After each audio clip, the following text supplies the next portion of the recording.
Right. The movie. It's Mighty Jack.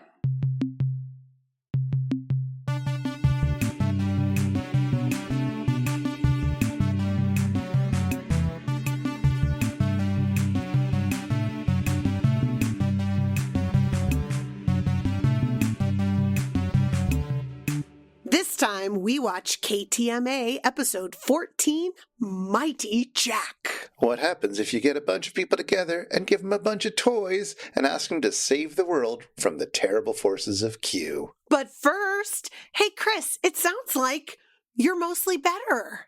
Well, mostly better. Sounds like you're somewhat better as well. I am still a little squeaky around the edges, but mostly better, yeah. Whew, that was rough. That was rough. Well, it was rough. I mean, it sort of took me down for a couple weeks, but it wasn't, bad. At no point was I we better go to the hospital, I guess. It was nowhere near that. I never had a fever at any point. No, but I was coughing up a storm, keeping my whole household awake. My cat didn't even like to sleep with me at night. It was terrible. Same here. Kitty did not appreciate the 60-second coughing fits I was going through. Seriously. Adult bodies are not supposed to convulse like that. They're supposed to stay calm throughout the night so that you can sleep next to them. I completely understand your cat's point of view. Anyway, this will be an interesting episode because I did most of my watching and research before I got sick. Yeah, so while I did rewatch the episode, my brain is still a bit foggy. So bear with us, listeners, as we attempt to talk about the KTMA Mighty Jack. But also, we should talk about something that happened. It was actually right before or on the day that we recorded the little bit for our bonus bit sick day episode just a little while ago, which is to say that a few weeks ago now, Roger Corman passed away at the age of 98. What would MST3K have been without Roger Corman? It would have been about 19 episodes shorter. I mean, I feel like Roger Corman impacted Hollywood in general. There's so many stars that he discovered. There's so many things he made that influenced people and encouraged people to go into filmmaking. So all of Hollywood would have been different without him. Also MST3K. And I mean, if you go back to when we were talking about the biker movies last summer, I guess, his movie, The Wild Angels, influenced several other MST3K episodes. Yes. He did a lot of other movies that inspired a lot of other people, as well as taking a lot of inspiration from other people, of course. Mm-hmm. He was a real force to be reckoned with. And while we've had to put up with some of his less impressive output, it's still generally, fun episodes. Yeah. Fun episodes. I like It Conquered the World. Man, I didn't even think about what is my favorite Roger Corman episode. Okay, I'll go through them real quick. Pick Okay. out what your favorite is. It Conquered the World, Teenage Caveman, The Saga of the Viking Women and Their Voyage to the Waters of the Great Sea Serpent, Attack of the Giant Leeches, Swamp Diamonds, Gunslinger, The Sword and the Dragon, High School Big Shot, Night of the Blood Beast, Deathstalker and the Warriors from Hell, The Undead, Avalanche, Star Crash, Wizards of the Lost Kingdom 1 and 2, Lords of the Deep, Munchie, Deathstalker 2, which they only did on tour, so maybe you didn't see that one. And The Day the World Ended, which was part of the MST3K home game. So, 17 episodes shorter, I suppose. But nevertheless, which of those are you going to go for? Swamp Diamonds. Swamp Diamonds. Interesting. I think so, yeah. Wow. Although someday soon we'll have to have a In Your Memory Roger Corman MST3K episode fest. Maybe we'll do something. Maybe we'll finally do the Munchie episode. Chris, no, we don't have to do that. Couldn't we watch a good one? We've done a lot of them already, but there are a few others that we haven't done yet. So maybe we'll do something soon. Munchie, bane of my existence. Couldn't we bring Beth back for that one? We can try. But we should talk about this episode, Mighty Jack, at least the KTMA version of Mighty Jack. All right, bring it on.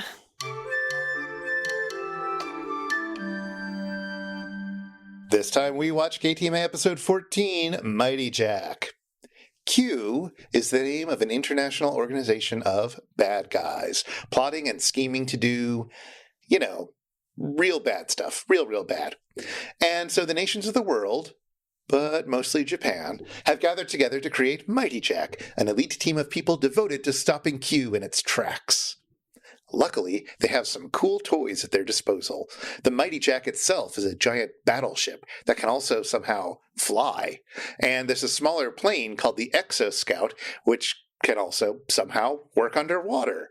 And they got some other helicopters and ships and stuff. It's pretty cool. Anyway, in the first half of the movie, there's this guy named Harold Atari who is kidnapped. Now get this, he's driving around Paris and his car is stopped, and it seems mostly normal and all, but then turns out the car was stopped on a net which closes around him as a helicopter whisks him away. Oh, neat. And now Mighty Jack has to find him and save him. Now there's one Mighty Jack guy who's real surly about this, and he wonders, what's the big deal about Harold Atari? But when they finally track down Q's secret island and rescue Atari, turns out Atari is going to be the new captain of Mighty Jack. Wah wah. Classic. Anyway, then in the second half of the movie, Q is up to its old shenanigans. It has stolen the formula for something called hot ice, which doesn't melt, and that makes it the perfect weapon, or something. Okay. Anyway, the Japanese scientist who is working on hot ice has a son who is also a scientist, and the son is named Fritz. Because he's part German, right? See? And he's frustrated with his Japanese father, who doesn't respect the German half of his identity, which I guess is also the evil half that's working with Q. Anyway, don't get too attached to Fritz. Once Mighty Jack is on the case, his days are numbered. Team Mighty Jack manages to blow up Q's secret island and save the day. Go, Mighty Jack! The end. Meanwhile, on the Satellite of Love, seems like no matter who Dr. F's assistant is, they have silly little quarrels. Case in point, Larry swears he can change, but when Dr. F tells him, well, do it already, and Larry changes, Dr. F doesn't believe the transformation could be so quick. Poor Dr. F. He woke up with a mad scientist partner, but now Larry might as well be Florence Henderson. Joel's been listening in since Thursday, and he's been wondering if that whole movie thing might happen soon. I don't personally ask my tormentors to torment me, but hey, Joel, you do you. In our first movie break, we find Tom, Crow, and GPC all welded together, and GPC has her mouth welded shut. Don't worry, it's just a fun joke Tom read about in A Boy's Guide to Safe but Naughty Jokes. Joel doesn't think it's funny, though. Not yet. You know what this tableau needs?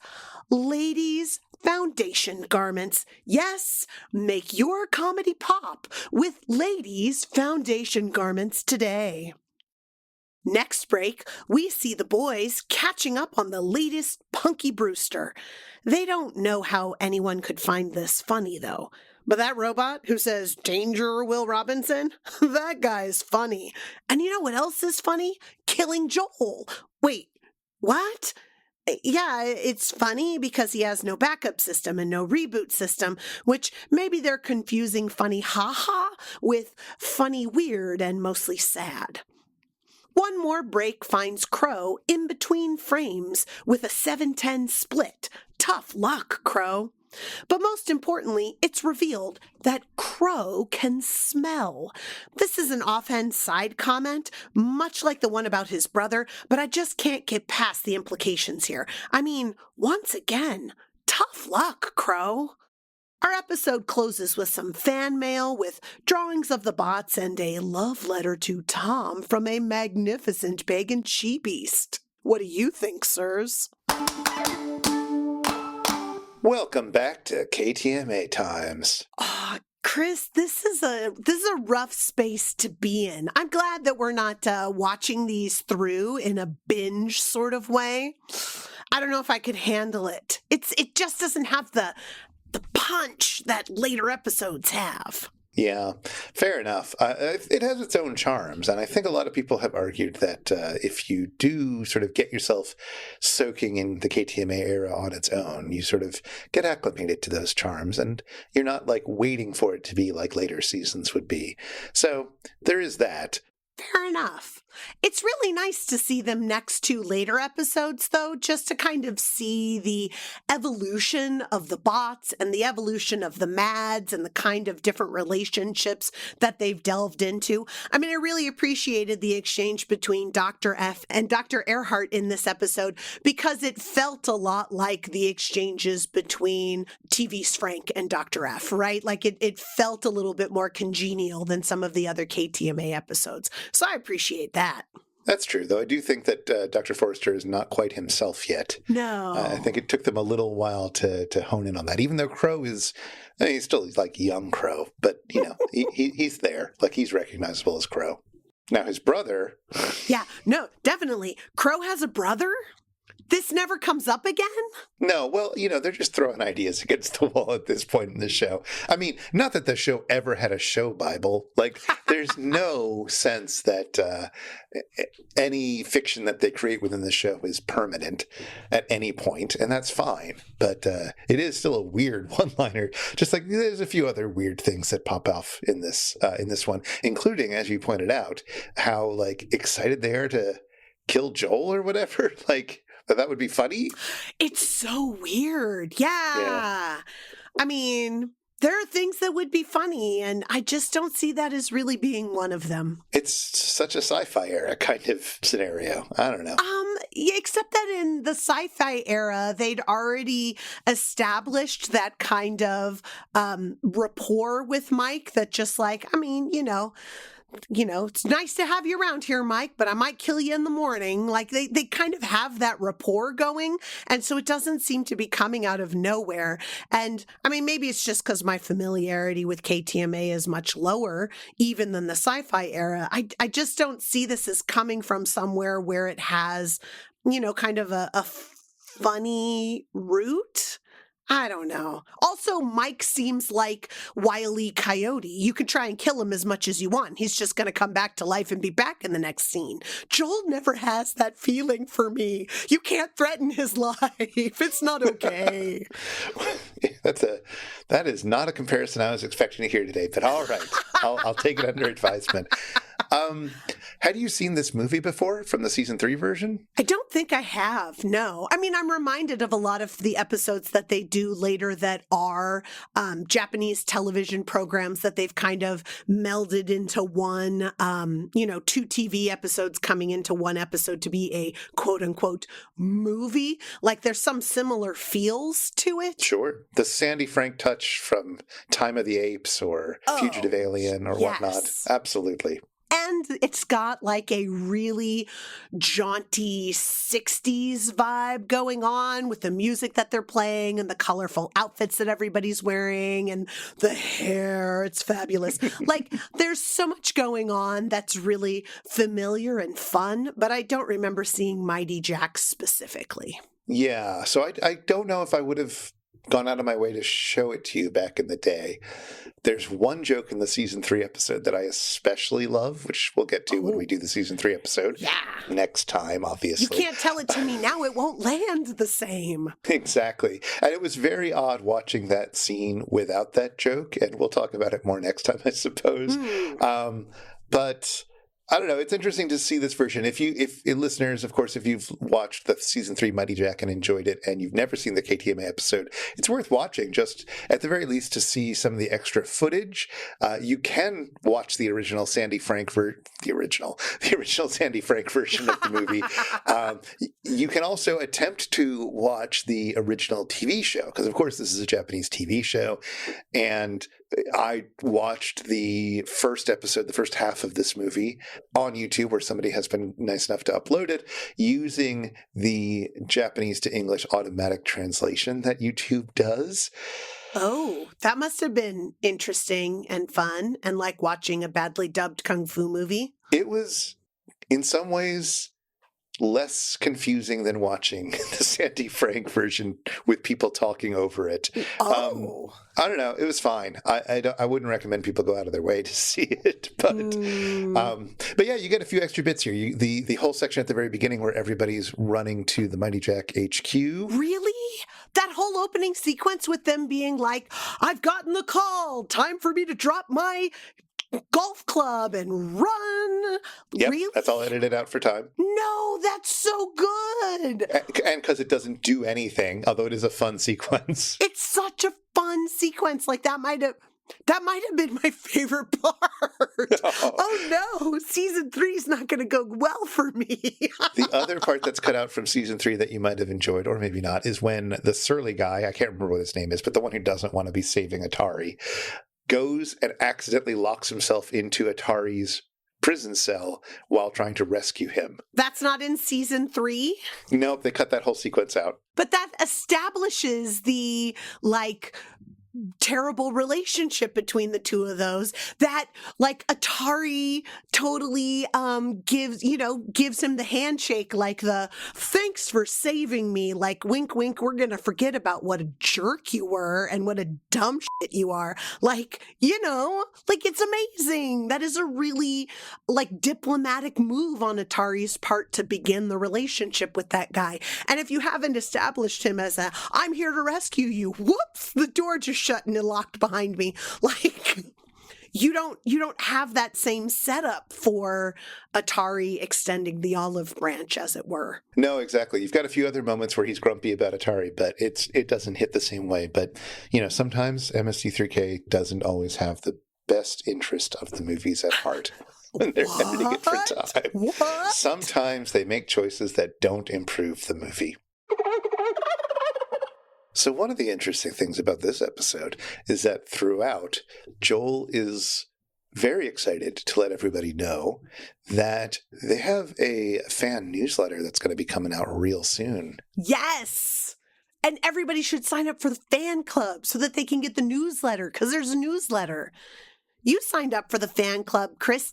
Did you know there was a newsletter before you signed up to be part of the fan club? All right, so here's my story. My story is that I didn't realize that there was a fan club. That I knew that every once in a while they'd say, hey, write your letters in to MST3K, P.O. Box, yada, yada, yada, Hopkins, Minnesota, blah, blah, blah. And did I do that? No, I didn't, because Because you weren't a 6-year-old kid who was watching it with your older brother who was sending a super cute drawing?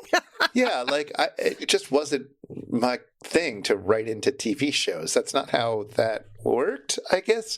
It wasn't until many years into my fandom that I was getting online and on the Usenet group and learned that if you write in, you are joined up in a fan club and you get a newsletter where they send you stuff, and you can even get a catalog and you can buy merch from them if you do this.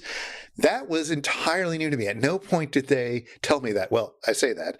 They did it in this episode. They did explain, if you write in, you're going to be part of the fan club and you'll get the newsletter. Now, they kind of said that under their breath at one point, but nevertheless, they did actually say it. I wish they had said that a little more often. In season 1, 2, or 3, maybe even season 4. Yeah. I mean, they always have the address up. They often have Tom read it with his melodious voice, but there isn't the implication of when you write us a letter, you are automatically a member of the fan club. You will automatically get XYZ. Exactly. So I missed out on many, many fun years of newsletters, and the handful that I did get towards the end of its run, before they sort of closed up shop and made it an online type of thing, or just a catalog that they sent out towards the end of the sci-fi era. The handful of physical copies that I have live in your basement right now. Oh, no! But you're thousands of miles from them. Yeah. So they're probably not in the best shape. Archivally speaking, they're probably a little musty and a little bit unfortunate, but they presumably do exist. But that doesn't matter, because good, clever MST3K fans have put them all on the internet, so you can read them there. Did you only get physical copies during the Mike era then? Yeah.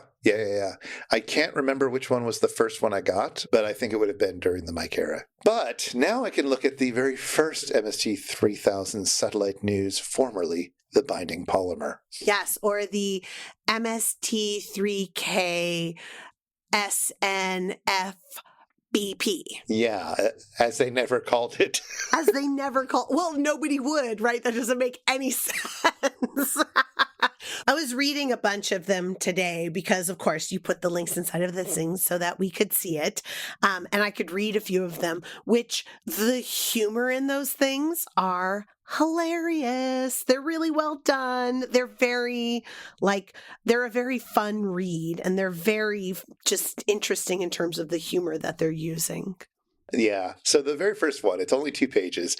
It's got an article about how the first official newsletter is hot off the press. Yes. And you'll be reading this, blah, blah, blah, blah, blah, blah, blah, and a thing that tells you about being hot off the press. Exactly. In fact, there are 2 articles about that. There's the one that starts on page 1, amazing first issue, details on page 2, and a second article on page 2, first newsletter published. So that's good. That's a very good use of information to transmit. Yes. Page 1 also has an interview with Cambot. Yes. Which very quickly becomes not an interview. I thought this was going to be about me. Ha ha ha ha ha ha ha ha ha ha ha. Like, oh my goodness, it is a very silly interview. Yes, the interviewer keeps asking what Joel is really like, which, isn't what Cambot's there to hear. And also on the back, we've got a love advice column, Love Bites, B-Y-T-E-S, from Tom Servo. And he gives great advice. It's the great advice. Well, we've seen how much of a Lothario Servo is during the KTMA years. He hits on blenders. He hits on Mr. Coffee. Exactly. One of the letters is, why is it when I am trying to meet a nice, quote, dollop of a babe, my voice gives them a splitting headache? Uh-huh. Servo's answer is stop shouting. And they print the print for that letter enormous compared to all of the other font on the page. So it looks like shouting, except it's not in all caps. Well, graphic design is their passion. This is the thing that I love about it. It's this very of its era, late 80s, early 90s, Quark or PageMaker or something. Absolute early layout software that I was not playing around with at that point, but would soon be playing around with to make the font bigger in order to fill up the column is, well, it's a choice for sure. Sure. I mean, they could have written another letter or had Servo's response be in more detail, but... Yep. There is also a puzzle and brain teasers section where you've got to connect the dots, where you can connect A to B and finish up the bottom of Tom's skirt. So that's fun. And then a calculus equation. Yeah, solve the equation. Were you able to solve it? I didn't actually write down the answer, but I looked up... It's been a long time since I've done calculus, everybody. Decades, in fact. That's an S on the end of that, multiple decades. So I had to look up how to integrate a constant. However, I looked at it and I'm like, I can't tell. Does that cube root include the pi, or is it just the cube root of a integral of a constant, and then you multiply the answer by pi? Anyway, did not finish solving it. I was like, there's too much in the layout here that I kind of want to check about. Regardless, it's the integral of it's the definite integral of a constant, then cubed rooted. It's not going to be a very nice answer. No, indeed. No.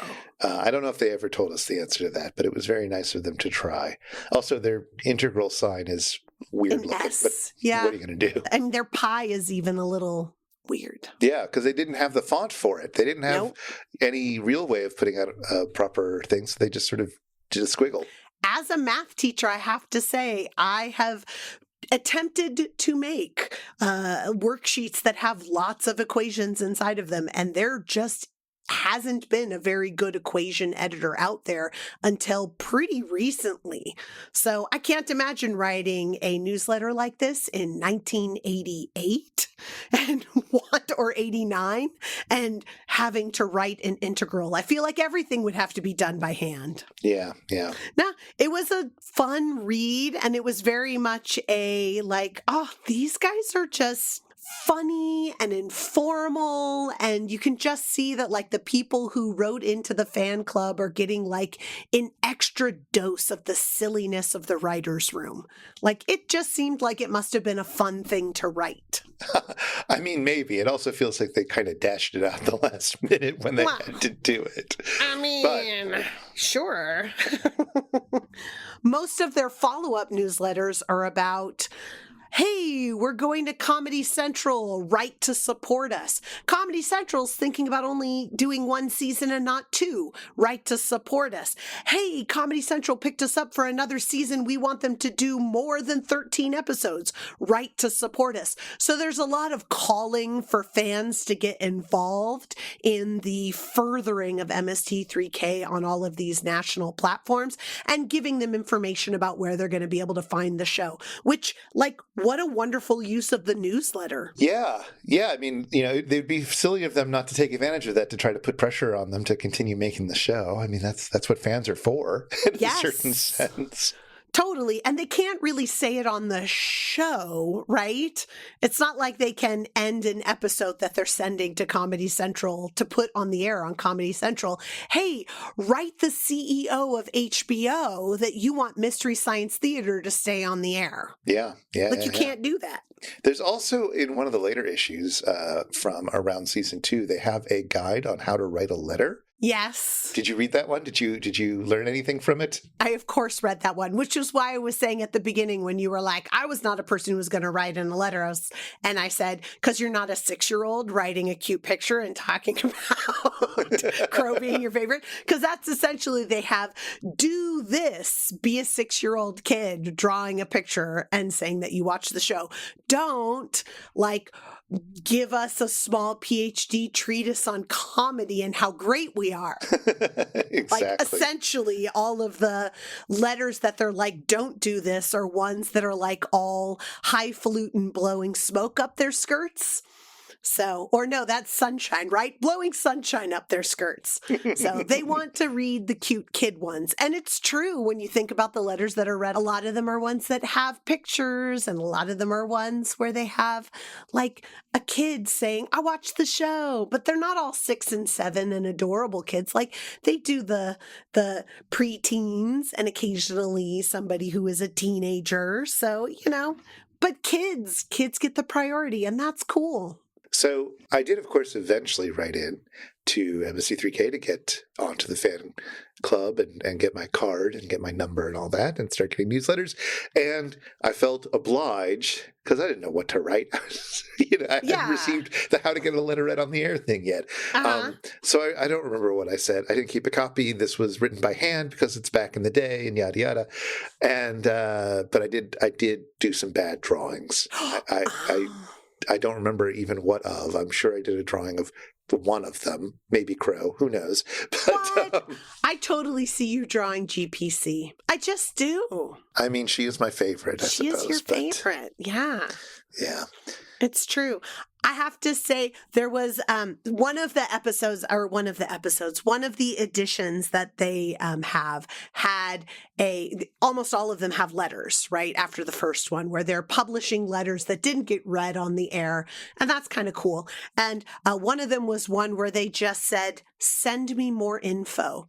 Because when they pitch the fan club, right, they say, if you want us to send you more info, write to us at this address. But that's the only thing they say when they have the address right there is, if you want more info, send us a letter at this address. And so it was just somebody who wrote, send me more info. Yeah, because it was called the MST3K Info Club. Yes. That's how they announced it on the show.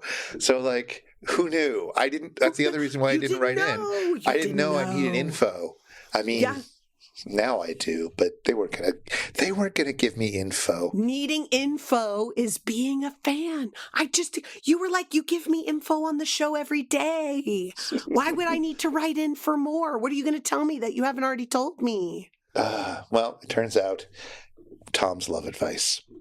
And it's so profound, it would have completely changed the course of your romantic life. I mean, maybe. That history had not yet really been written when I finally joined the fan club. Yeah, there you go. Would you have thought to ask Tom for love advice? I would ask if he's single. Who on the satellite of love would have been the best source for dating advice? Very much not KTMA or a Tom. Not any Tom, really, right? No, I suppose not. Probably not GPC, although she does go on a pretty awesome date with Tom in a later episode, and she gets all dolled up for it, so, to the swap meet. Mm-hmm. So maybe GPC. Maybe. Crow doesn't seem interested in dating, so I don't know. Not as much as Tom, maybe, but... No. They mock Mike for his lack of a dating life when he was on Earth, so probably not Mike. I mean, we've learned that Pearl has been married many times. Many husbands, yes. Many husbands, so maybe she has some good advice. Yes, but she seems like her goal in dating and marrying is evil. Well, yeah, but it's effective. Hey everybody, it's time for the Shallow 13. It's time for the Shallow 13. 13 little secret agents saving the world for today's experiment, Mighty Jack. Go, Charlotte, go! So, yes, Mighty Jack was originally a TV program, and Sandy Frank bought the rights to distribute it in the US. But he figured it would sell better if he picked out 2 episodes, trimmed them down, dubbed it into English, and called it a movie. Perfect for any UHF station's movie of the week. It's the same thing he did with Time of the Apes or Fugitive Alien. Originally, Mighty Jack ran for 13 episodes. We're watching episodes 1, The Man Who Disappeared in Paris, and 6, Hot Ice. Mighty Jack was a tokusatsu show, which is the name for that genre of live-action show that features lots of special effects. It's a genre that includes kaiju films like Gamera or Godzilla. And, in fact, the guy who came up with Mighty Jack, Eiji Tsuburaya, has been called the father of tokusatsu. And he directed the special effects for the original 1954 Godzilla and Godzilla vs. the Sea Monster, Rift in Season 2. After making several films with Toho Studios, including Akira Kurosawa's Throne of Blood, Tsuburaya started working on television, making shows like Ultraman, before creating Mighty Jack. You remember Ultraman, right? The robot who looks suspiciously like Jet Jaguar from Godzilla vs. Megalon, despite being created several years earlier? Mighty Jack was a little different from Tsuburaya's usual fare because the show focused on humans rather than monsters of the week. This was not especially popular, and when Mighty Jack returned for a second show called Fight Mighty Jack, it had a lot more monsters and aliens to attack rather than just Q. We're not going to list all the familiar faces here, but one that stuck out was Franz Gruber, who gives a memorable performance as Fritz. Gruber was also in Gamera vs. Jiger as Dr. Williams, and as we mentioned in our episode on Gamera vs. Jiger, he was a New York Times reporter on the Japanese beat who got put into a bunch of TV and films, including episodes of Ultraman and Japan Sinks. Right. Let's talk about a few riffs. At the beginning of the movie, as everyone is running into Mighty Jack HQ, Joel riffs, "Run, Eliza, run." So, who's Eliza? And why is she running? Well, she's a character from Uncle Tom's Cabin who runs away from slavery into Canada. But that's probably not exactly what Joel's thinking of. Right, because the story of Eliza running towards freedom is retold in Rodgers and Hammerstein's musical The King and I. It's a sort of play within a play, written by one of the king's enslaved wives as a bit of political allegory. She calls it The Small House of Uncle Thomas, and it features, well, whatever you'd call the Thai equivalent of a Greek chorus, encouraging the main character to run, Eliza. As Harold Atari is assembling his transmitter, we get this exchange. You can't pick a lock with a button. I don't care where you took your secret agent training. You can't roller skate in a buffalo herd either. You Can't Roller Skate in a Buffalo Herd is a 1966 song by Roger Miller. You know, the guy who sang King of the Road. But this song is maybe a little sillier. Anyway, you'd totally be familiar with it if you, like me, grew up listening to the Kooky Country compilation, which we talked about in our last KTMA episode on Hangar 18. As Atari tries to escape his prison cell, well, a bunch of riffs happen all at once, but let's pay attention to what Joel says. Let me out. Nice entrance. What's the secret to Mario Brothers? How does it work? So, I've never gotten the sense that Joel was much of a gamer, but in early 1989, when this episode came out, Nintendo had been riding high in the US for a couple years, and Atari had long since crashed. But Joel still seems to think they're essentially the same thing. I don't know, it's fine, I just think it's interesting. All right, sit back, everyone, because even at the relaxed pace of KTMA-era riffing, this one is going to take a while to unfold. This is at the end of the first half of the movie, after Q's base has been attacked. Wow. Only 22 letters of the alphabet left, you know, because L and M got kicked out for smoking. You're still missing one. And P? P. What happened? It couldn't hold it. Back to base. Couldn't hold itself. Get off. So, what the heck is that about? Let's turn to the Southern Folklore Quarterly, Volume 25, Issue 2 from 1961, in which we'll find an article by Joseph D. Clark called Riddles from North Carolina. Riddle 81 is, how many letters are in the alphabet? And the answer provided is 24. L&M got kicked out for smoking.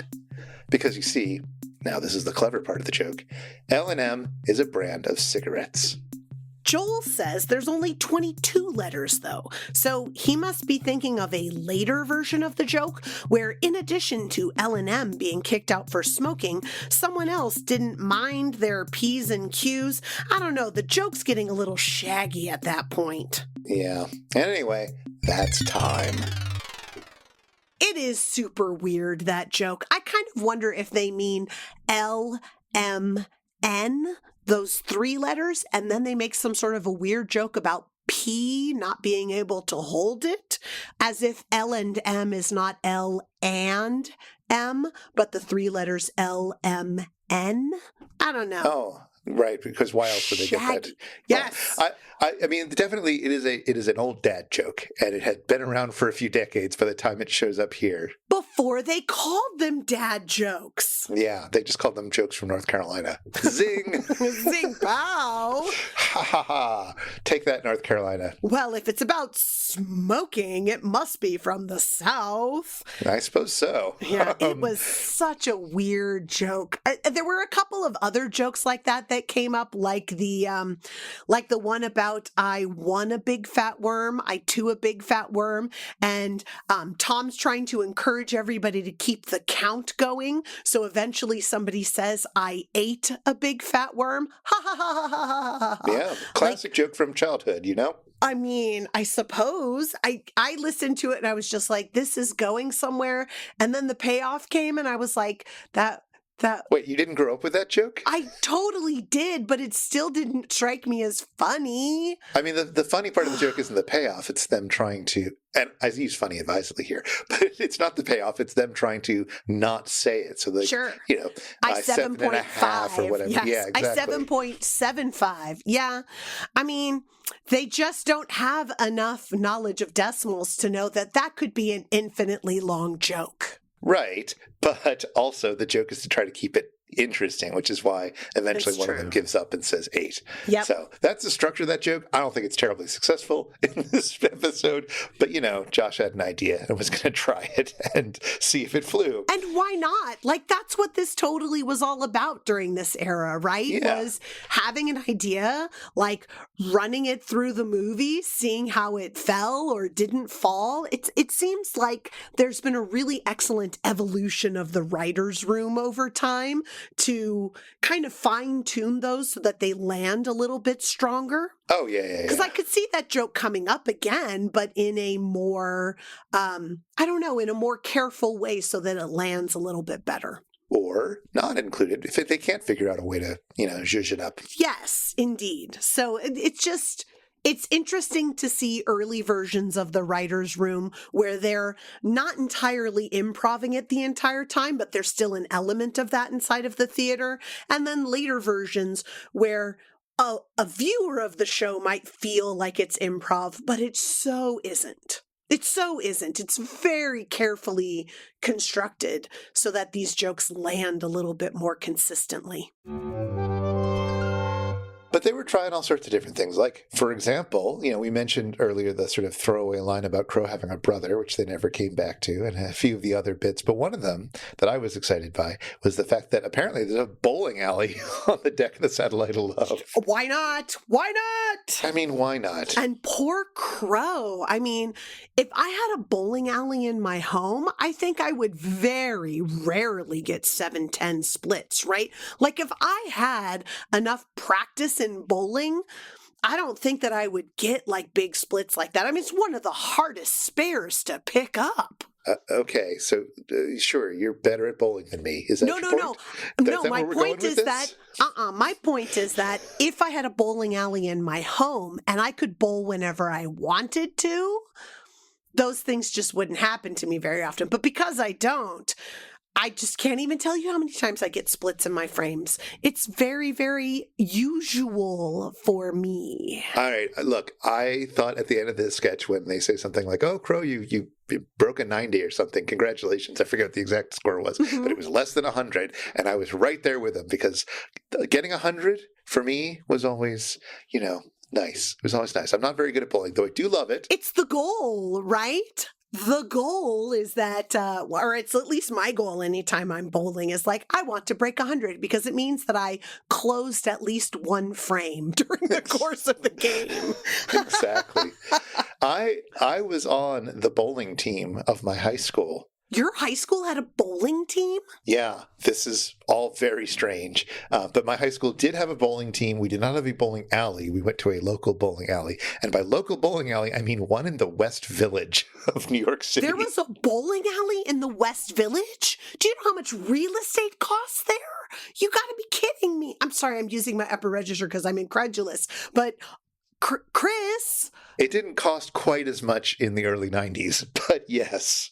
It's still exorbitantly expensive compared to, like, Topeka, Kansas. Well, sure, and it's not there anymore, but, like... Fair enough. Yeah, and here's the thing. As you well know, because we have gone bowling together many times, I never really learned how to properly do the walk up and release while you're walking of the bowling ball. So as you know, I would walk up to the line and then just hurl the damn thing. Just hurl it with all my might, to the point where somebody once told me they thought it looked like my arm was going to be ripped out of its socket when I did that. It was not very effective, but it was the only way I knew how. I believe the word you're looking for is glorious. It was glorious, Chris. It was glorious and ineffective, which is exactly what I've always wanted to be. Oh, well, I mean, they are two very excellent adjectives.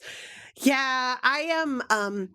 haphazard in my bowling myself. Like, I do have a little bit of the approach. Occasionally, if I've been bowling with any regularity, I do try to do the, flip of the foot to the side as you're releasing, because it just looks so good, but it just makes me get lots of gutter balls. But I like the look of it from the outside. Now, when we, back in the day, were bowling regularly, because we used to do like a Monday night dollar bowling thing with some friends of ours from the music scene that we were part of back in the day. Back in the day. You were better than me. That's very important for everyone to know, is that you would not infrequently break 100, and I would quite infrequently break 100.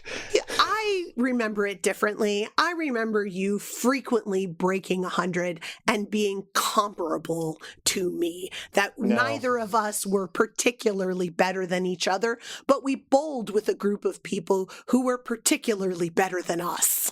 Some of the people we bowled with were definitely better than us, but you had at least a 20 or 30 point score differential from me. Again, I remember it differently, but that's okay. Yeah, because you could afford to forget it. You were like, oh, no, it's fine. We're about the same. And I'm like, Wow. she's so much better than me, which is fine. I'm very happy for you. At the time, I was thinking about how amazing it was that we could, like, as a group of like 5 people, go out to a bowling alley. They charged us like $2 a game. They charged us $2 to rent the shoes. And even if you got a frosty adult beverage to go with your bowling, it was a really inexpensive night out. Yeah. And there weren't many other things inside of the Portland area, even at that time, where you could have a night out with friends that was relatively inexpensive like that. And so it was easy to regularly go bowling. And I just don't see that being an opportunity like anywhere anymore, at least for bowling. Yeah. Well, that bowling alley is also gone. There were 3 main bowling alleys that we went to. And there was a 4th that we went to occasionally. The one that we went to most often is still there, but it got totally revamped and now it's quote unquote hip. And so it has lots of black lights and it's much more expensive and it requires you to do a reservation and it has an arcade and a much more like fancy bar. And the other 3 places are a Target, and brand new condos. All right. If my condo, okay. This is making me rethink condo lifestyle. Because if my condo had a bowling alley as one of the perks. Bowling alley leveled. Condo building built where it used to be. Oh. All right. Yeah. All right. Well, because a bowling alley is much more compelling than an exercise room, is all I'm saying. Oh, totally. And I'm sure that condo building has an exercise room. You know that the university that you and I are both alumni of had a bowling alley in its student center. I think I even went bowling there once. I definitely went bowling at least once. It was like a hidden gem. Nobody knew it was there. And it was only like 5 lanes or something. Like it was really small. It's still there, Chris. Next time you're in Portland, we're going to go to the alma mater, bowl a game. It's going to be great. All right. Because I haven't gone bowling in so long. I think it was about 10 or 12 years ago, and it was Canadian bowling. I'm sorry, is Canadian bowling different? What, do you only have 9 pins? Well, all right. It's not all Canadian bowling because Canada has the sort of regular bowling that we did as well. But it was candlepin bowling. What? Candlepin bowling? Candlepin bowling. I don't know. Is the pin a different shape? Is it made out of wax? Is it smaller? Is it lit? Do you have to blow out the candles? Is it like your birthday? It is a different shape. Remember those handful of episodes where Tom Servo gets his haircut and it's like a he's got the sort of kid and play. Yes, the flat thing. top. Mm-hmm. Yeah. So that's a bit what these look like. I just sent you a picture. Okay, I'm going to look at this picture of the flat. Is that when they wanted like Crow to have a bowling pin for a mouth? And then they were like, I know, let's make Tom Servo have that's not okay. Those are just weird. They are super weird. You also, they're like scrolls of paper with a little ribbon tied around them, but then stood on their end. And the ball looks teeny. The ball is teeny. They're very small. They weigh, the maximum weight for a candlepin bowling ball, I'm reading here on the Wikipedia page, is 2 pounds, 7 ounces. What? That's so tiny. It's very tiny. Also, you get 3 throws. Oh. 3 throws per frame, I mean. Is it typical for like people to hit all the pins down in the first frame? I mean, I'm sure some people do. I had absolutely no control over this tiny ball that went flying everywhere and could not hit 10 pins down in however many frames you gave me. Does it have finger holes like the bigger, heavier balls do? Or do you just hold it from the outside like a baseball or a bocce ball or something? Yeah, it's a tiny one. It's 4.5 inches in diameter. Oh, so no finger holes. Yeah, no finger holes. That would be like the whole ball would just be finger hole. You'd just be throwing air. That's ridiculous. Wow. Do they grease the lanes? Like, do people put spin on these things? I think they definitely put spin on it. I don't know if they greased the lanes, though. I wouldn't be surprised if they did. But the important thing, or one of the many important things, is that the ball is small enough that it could actually go between the pins really easily in a way that you can't in 10-pin bowling. This is, by the way, also different from duck pin bowling for listeners who are only familiar with duck pin bowling. Candle pin bowling is a very New England and Atlantic Canada type thing. Huh. But we have a place here in Toronto where you can do it. Do they have leagues? I reckon they do. I did not sign up for it because I was terrible, even worse than I was on my high school bowling team, where I was the second best player out of the 4 and rarely broke 100. Your high school was awesome in so many ways. It really was. The fact that you even had a bowling team is amazing. I would never have expected a high school in New York City to have a bowling team, you know? Yeah. My school didn't have a bowling team, and we had a bowling alley in our town. Not only did we have a bowling team, but we even played a game against another high school once. Which means there were 2 high schools with bowling teams. My mind is blown. Totally. Yeah. I know. It's wild. I want candlepin bowling to have leagues and stuff. I want to watch the Canadian Bowling League on ESPN Ocho or whatever it would be, because that sounds amazing. It would be so much fun. I don't think they're calling the Canadian channel Ocho. But, yes. Sorry, Wheat. ESPN Wheat. Wheat. You can absolutely watch candlepin bowling being played on YouTube if you'd like. And I'm sure that there are leagues, and there's probably even people playing it in a league format here. It would be very embarrassing. I feel like we're going to have an opportunity to talk more about Mighty Jack real soon. So yes, I feel like we will. Maybe. I mean, it's just a feeling. So we should probably wrap up around now. Yeah, although it would be nice if maybe there was a final factoid to share with our listeners. Do you have one that you'd like to share, Chris? Sure.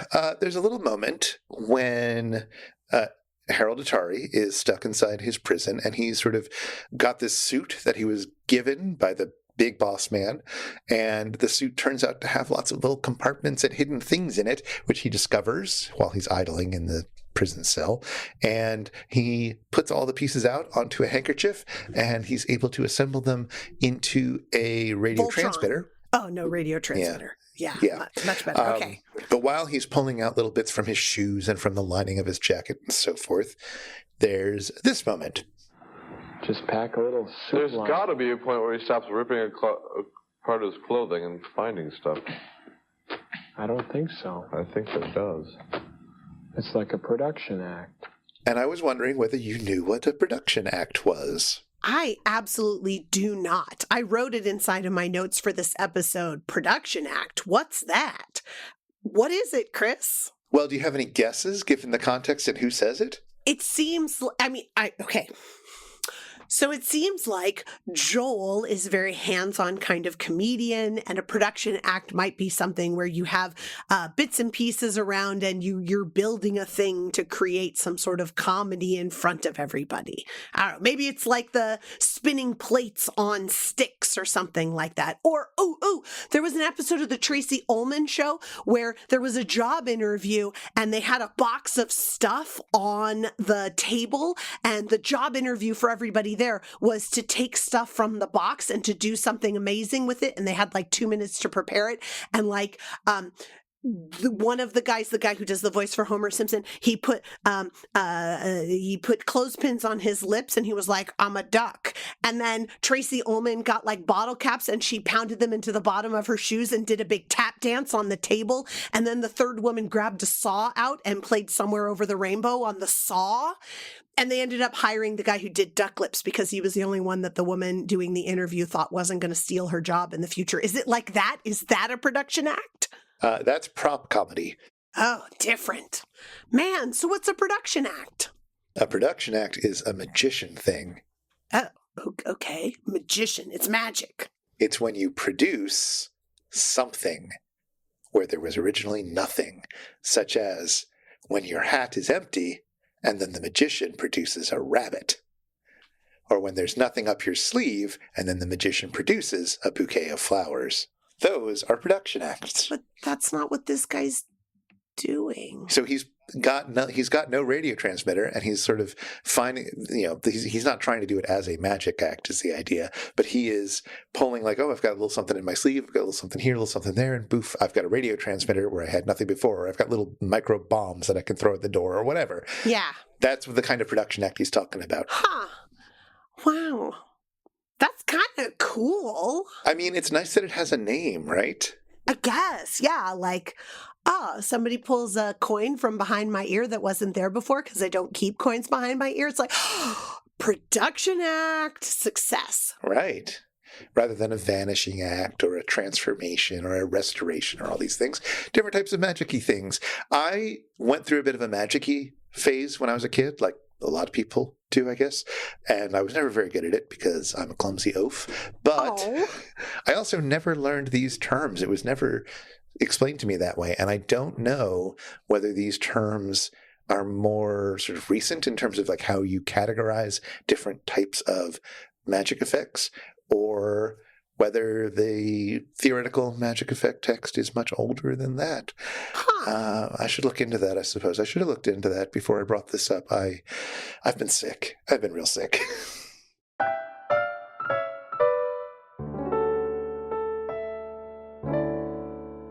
If you've been affected by the issues on this show, if you have suggestions for dealing with a 7-10 split, or if you'd like to ask us anything, get in touch with us. Our email is info@itsjustashow.com, and we would love to hear from you. This show is made possible by listeners like you, and like our randomly selected supporter, Jean. Thank you, Jean.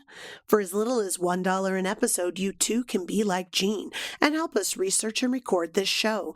You can join us in a friendly Discord, and you can listen to all our super fan bonus bits. Find out more at itsjustashow.com/Patreon or patreon.com/itsjustashow. If you'd like to follow up on anything that was mentioned today, you'll find links in our show notes at itsjustashow.com/episode/153. We're doing Mighty Jack next time. But not this Mighty Jack. No, season 3, episode 14, Mighty Jack. Wow, the suspense was killing me about what we were watching next, Chris. Thank goodness you put that to rest. And we're going to be listening for the very supremely awesome joke that was not in this episode, but is in the season 3 one. I'm on pins and needles. What will it be? Let's see if you can recognize it when you watch it. This is the first time you're doing one of these KTMA and later season bundles. Are you excited to talk about the same damn movie again? I have to say, I'm really glad that I wasn't doing this for some of those Gamera movies. You guys really took on a really excellent task for that. I'm glad you were able to do it. I'm really sad that opening sequence of them all dropping their golf clubs and their meetings and running to join their Mighty Jack is not going to be a part of the episode. It was one of my favorite parts of the movie today. So I'm going to have a new favorite part, Chris. It's going to be fine. I'm sure you'll find something. But until then... Good thing it wasn't in 3D. That apple could have killed someone. This secretary will self-destruct in 5 seconds. Take it away, Theme Squad.